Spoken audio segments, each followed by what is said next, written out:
Hello and welcome once again to How Time Flies, the monthly video newsletter from the High Plains Western Heritage Center in Spearfish, South Dakota. I'm Brian Leslie, along with the Executive Director of the High Plains, Carla Scoville. Good morning, Brian. Good morning and good afternoon if you're listening, or in the evening whenever you're watching the video. It is August already, so we're kind of rounding third and heading for home in terms of summer, as you put it in your Setting the Stage in the printed newsletter this week. Wow, it's been kind of crazy, but we did have some good things happen in July. Let's talk about this. We did. In spite of most buses canceling, Colette brought in a couple buses, and although they were just half full, they were great groups. We really appreciate Colette taking it's a financial hit for them to bring a bus that's less than half full, and really all of us vendors share in that loss, but still it was a sign of hope. And the remainder of the buses have canceled for the season, But like I told you, Brian, the good news is we get much more opportunity to visit more personally one-on-one with the families that are coming through and the individuals that are coming through by car and RV. Yep, and they had a good time with the supper show, the Cowboy Supper Show with Orion and Stacy and the High Plains Jamboree, and so that was fun too. They did a great job, Stacy and Orion, and Cheyenne Crossing, of course. Everyone raves about the food as well. Yeah. So we have a few more Colette guest buses coming in through October. So other than that, our bus groups are done for the year. It's been pretty much a steady stream of visitors this summer. Yes, we've seen folks from really, I would say nearly every state except maybe Hawaii and Alaska so far. But they really love it. And yesterday we had a couple in from Chicago, or I guess that would have been a day or so ago, and the lady was just almost in tears at her gratefulness that South Dakota is open and they could have a place to come for vacation this summer. Yep. Yeah. Well, COVID has, of course, affected the economies of just about everybody, including here in the Spearfish and Black Hills region. But the center was very fortunate to have a couple of grants this past month, too. Yes, we have to make it very clear how grateful we are to the South Dakota Arts Council and the South Dakota Humanities Council, both who awarded us grants that will assist us with covering the costs of our entertainers, so the entertainers don't lose any more than they're already losing throughout their year with their canceled programs, and also to help us with our operating costs, to help our doors stay open till the end of the year. So that was something we had to apply for, and we were chosen, and we were very grateful. So thank you again to the South Dakota Humanities Council. In addition, as you know, they sponsored our last event in the month of July, which was a great turnout for COVID, I would say.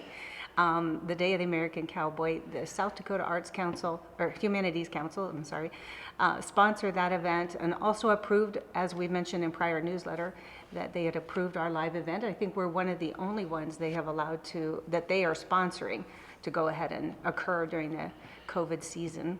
Yeah. So Alan and Jill Kirkham sang their heart out to an audience of about 35, which for us was great, and we had great remarks. Yeah. And everyone was happy. What was kind of fun was on that particular Saturday, which was I think the 25th. Yes.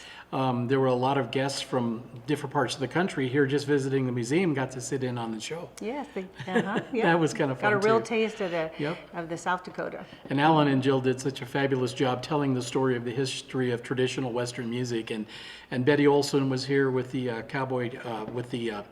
Cattle Trail.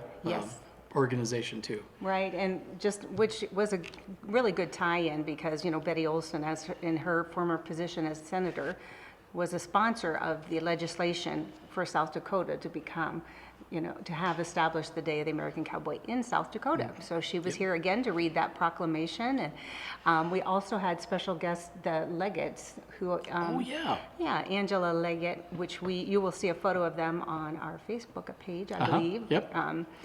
She is the great granddaughter of Tennessee Vaughn, who many of you know is depicted by our giant, that big statue that's right over there. I'm looking at it. Yeah, so it was really fun to have her. Yep. She had brought a folder of some incredible pictures of her family and some history there to add to our collection. Then we thank them for that. And looking ahead to August, we see the return of High Plains Country Jamboree with Orion and Stacy Potter, our Chuck Wagon Supper Show. It returns on August 18th. Yes, and then it goes through September 15th. So every Tuesday between those dates. And this last half of our season is being sponsored in part, in a large part, by South Spearfish Economic Development Council. So a shout out to them and a thank you to them for coming on alongside us and giving us some little appreciate Corey extra Mencken oomph. and his crew at the SEDC for helping sponsor that event. No question about it. So, yeah. All right. Well, what else have we got? Anything? Yes, very important news. We're going to be closed the week of the rally. Yes, for the first time, I think, in our history, we're going to close during the week But there's of a the very rally. good reason for that, actually. Yes. So this organization has been saving for decades to have the driveway paved, and the private donations of Jim and Janice Clarkson and a couple others have pushed us over the edge with that and allowed us to go ahead and move forward with paving. So we're leaving that week wide open so Sackerson can come in at their convenience. So we will get paving between from the end of our driveway through our main parking lot that week. Yeah, that's a big step and a big improvement to the campus here at High Plains. So something for years, like you said, that you've been looking forward to. And so while the construction equipment is here at the center, it's just kind of an appropriate time to just close for the week and let them do their thing and have it all ready to go for our guests as the summer continues and the fall begins. Yes. And I should mention too that really the paving fund began with the family of Bub Bradley, one of our former board of directors. Back in the early 2000s, after he had passed away, one of his visions was to see us get paving, so his family had started a memorial fund for them. Awesome. Yeah, so All right. we're just grateful to them as well. And so another good reason to come on out for the Cowboy Supper Show, so if nothing else for curiosity to see what it's like to drive up our driveway with paving. Yay. All right. And remember also our Heritage Wall continues to take new donations, and we're posting new blocks on our Heritage Wall as the days and months and weeks go on. It's a great fundraising project, so keep that in mind if you would. Yes. All right. So that about wraps it up for this August for How Time Flies. Stay safe out there. Watch out for those motorcycles, and we'll see you next month.